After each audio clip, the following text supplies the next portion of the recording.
Hi, my name's Nina. I'm just a Swiftie with an English degree, and today I am coming to you because we have a lot to talk about, and we have an entire letter to go over. There's been a lot that has happened the last couple weeks. We have a lot to dive into. Arwen is here. She is investigating this with me. She is on the scene, and we are going to go over all of this because we have a lot to talk about. A lot of potential things are in the works, and let's go over it. When we last spoke, Taylor Swift had just announced that she had finally bought the rights to her masters, and she finally, for the first time ever, owned all of her music. We were very excited about it, but I did point out the fact that some people were upset because, as we now know from this letter that we're going to deep dive later on, the Taylor Swift Taylor's Version project that we thought that we were going to get is essentially no more, at least the version that we thought that we were going to get. And essentially all of the Swifties' expectations for what they were going to get in 2025 have kind of been changed. So I understand why some parts of the fandom are still upset about it. But I think that we have other things to potentially be excited about. I know that when I did my prediction video of what to potentially expect in 2025 in January, I talked about the fact that Taylor Swift was at least stated to be in the works of working on a film project. It looks like that actually may be coming to us faster than we expected. So let's dive into this letter. Let's talk about what we think may be coming, and let's get into it because there is a lot going on right now. I just think we don't really know about it. The way that Taylor did this was very different than typical. Typically, when she has an announcement, she just posts the announcement to her Instagram feed and the actual information is in the caption of it. This time, she posted this post and then had a link to her website where we had this full letter. I think personally the reason that she did this was just because this letter is long and there's a lot of information in it. So I guess she didn't want to put it in the caption. I don't really think there's much more to it than that, but it was different than what we normally see and it was interesting. And I just have to say, the scream that I screamed when I went to the website and saw that there was a full letter, I was so happy. I was so happy. We had a full page of words to look at, and let's dive into it because I think a lot of people still haven't read this letter. I understand that like the handwriting font is kind of difficult and like the way that it was on the screen, like I understand that it could be more difficult to read that way, but a lot of the transcripts that I've seen and like people talking about things, like some of the stuff isn't even in the letter. So let's dive into it. I'm just going to read it. Hi. I'm trying to gather my thoughts into something coherent, but right now my mind is just a slideshow. A flashback sequence of all the times I daydreamed about, wished for, and pined away for a chance to get to tell you this news. First of all, I just have to say, just a slideshow, a flashback sequence of all the times I daydreamed about this. That, to me, reminds me very much so of my favorite Taylor Swift lyric ever. You're a flashback on a film reel on the one screen in my town. I love the fact that that is so similar. That's just a little side thing by me. I loved that when I read it, so let's continue. All the times I daydreamed about, wished for, and pined away for a chance to get to tell you this news. All the times I was this close, reaching out for it, only for it to fall through. I almost stopped thinking it could ever happen. After 20 years of having the carrot dangled and then yanked away. But that's all in the past now. I've been bursting into tears of joy at random intervals ever since I found out that this is really happening. I really get to say these words. All of the music I've ever made now belongs to me. So I think that this first paragraph here is very self-explanatory. She is just bursting with excitement to tell us that all of the music that she has ever made finally is owned by her because she has now bought her masters.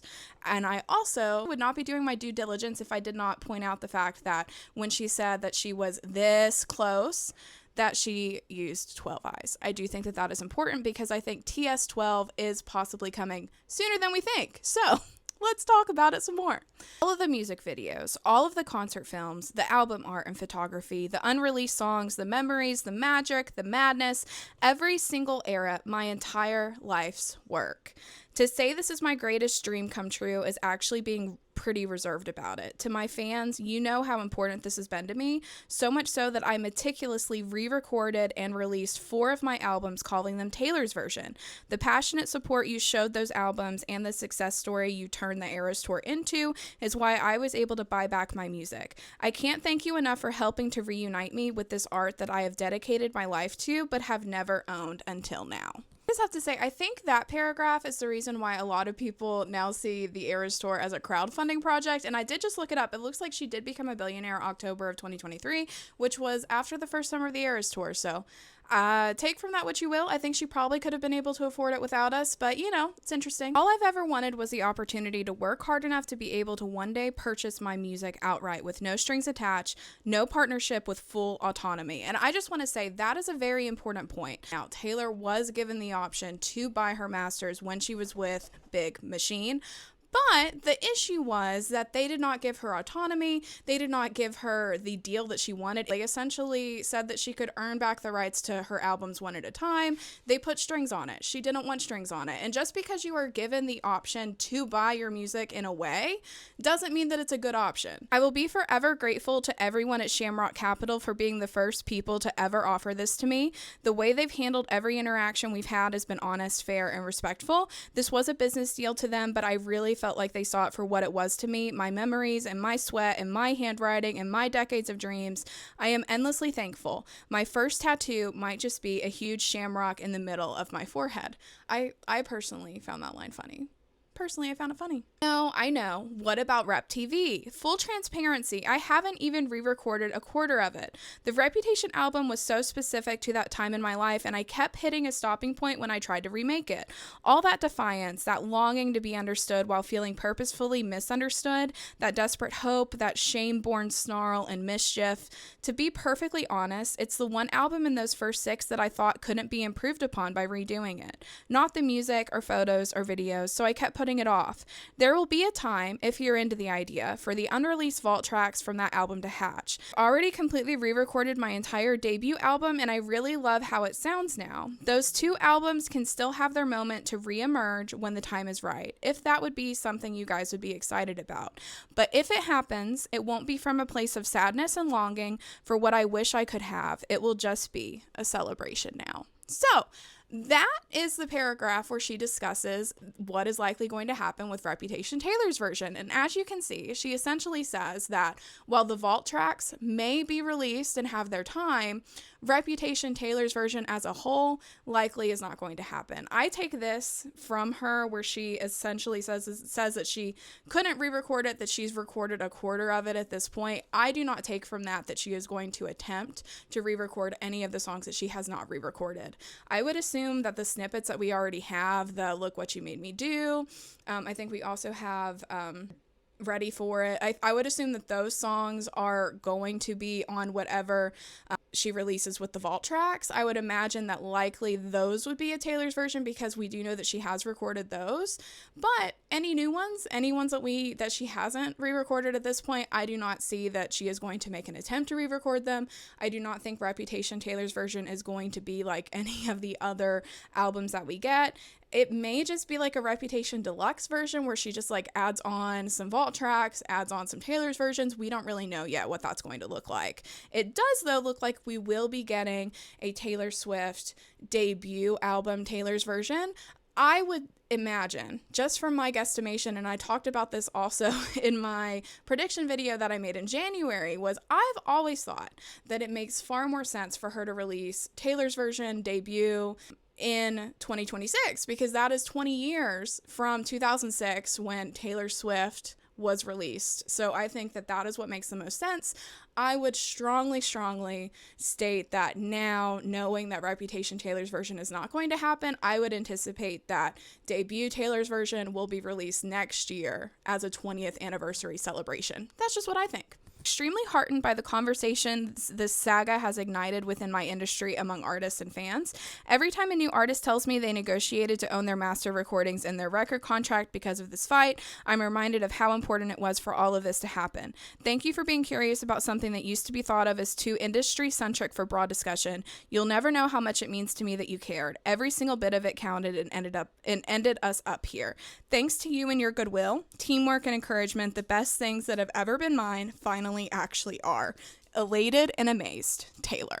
Okay, now that we've read the letter, and now that we know that Reputation Taylor's version is likely not going to look like what we were picturing it to look like, what do we think may actually come and actually be something that we get?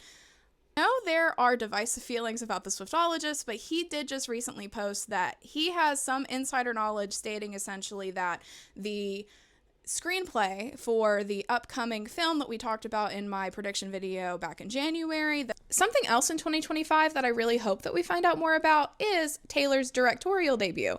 We had an article back in 2022 from Variety where it actually stated that she had written a script and that she had partnered with, it looks like Searchlight Pictures, to actually have a directorial debut and to actually direct a movie that she had written the script for.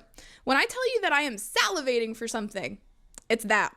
It's that screenplay that Taylor Swift had written has been turned in. So, knowing that that could be a potential thing, that makes me think about the screenplay and the film that is potentially in development. And the rumor is, according to the Swiftologist, which, you know, his sources are his sources, I have no idea. But according to him, he says that the screenplay that she wrote is actually an adaptation about Rebekah Harkness's life. About Rebekah Harkness, The Great American Dynasty is actually written inspired by her life and the fact that the holiday house that Taylor Swift owns in Rhode Island actually was owned by Rebekah Harkness. So it's kind of like a continuation story that Taylor Swift bought that house after Rebekah Harkness did, and now it was owned by her, kind of thing. So it's very interesting. Let's think about it. So if the screenplay is about Rebekah Harkness and it takes place, you know, assumedly around Holiday House, which Taylor Swift does own, it gives me lots and lots of questions, and it kind of makes me a little bit excited, right? We also just had this summer drop that had a very interesting taste. It was not my taste at all, but it is the taste of, say, like upper class New Englanders who live in Holiday House, right? I mean, like, it looks like an Abercrombie and Fitch model setup, essentially, is what a lot of people said, and a lot of people didn't vibe with like the overall look of this drop. But if the screenplay is happening, and if there is potentially going to be a movie about Rebekah Harkness involving Holiday House that Taylor Swift is writing, this vibe like kind of goes with what we would see with that. So I also think that that's interesting. And if she is doing a screenplay about Rebekah Harkness's life and it involves like her holiday house, we know that right now it's under construction, right? Like, she is adding on things to it. I know that she wrote The Great American Dynasty about Rebekah Harkness. Rebekah Harkness was 32 when she married the oil tycoon that kind of essentially like started her mainstream story, because she inherited his oil fortune, and a lot of people didn't like that was the case. Taylor Swift is 35 right now. So it also makes me wonder, like, could she want to do movies again? Remember when she was in Cats?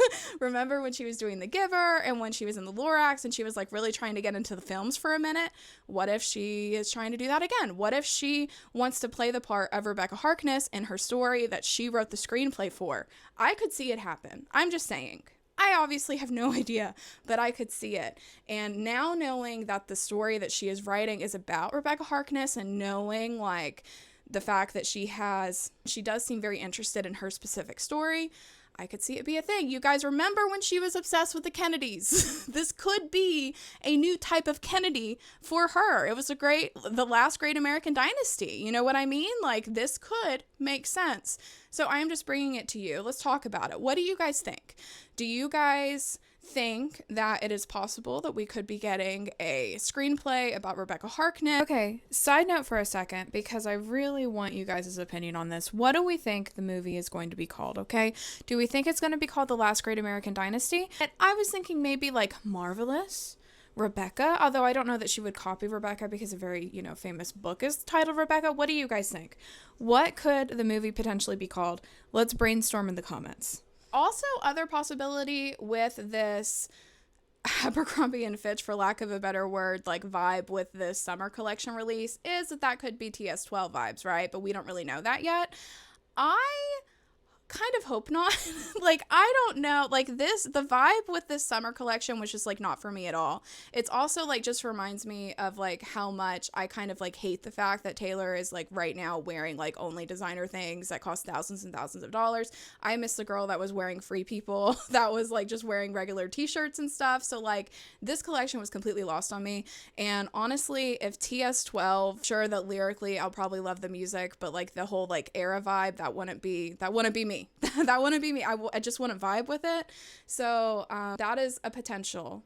But to me, I would much rather think that this drop is inherent to the fact that she could be working on this movie that is about Rebekah Harkness, and that seems like that would fit. Like, even the vibe of like a beach house, you know, like they're on the dock, like they're at the water, like even that would like kind of match up with this, like Rebekah Harkness lives in this party house on the sea, and this story is about her life, and like I could see like this like upper class, like kind of like preppy look with that. But what do you guys think? Let's talk about it in the comments. Okay, and for those who are interested in things that I have been doing, here is an update. I am almost finished with my most recent Taylor Swift embroidery project. This will be going on the wall behind me, but my idea was essentially to do it kind of like reminiscent of the piano session at the Eras tour, and she wore yellow at our Eras tour, so this was kind of like what I did with it. I am not quite finished, but that will be going behind me on the wall, and I've seen people comment also about like my other like embroidery things that are on the wall and ask like if they were done by me. Yes, I find comfort in embroidery during times of anxiety, and that has only been increasing as of late. So that is what I like to do. I like to do along with reading.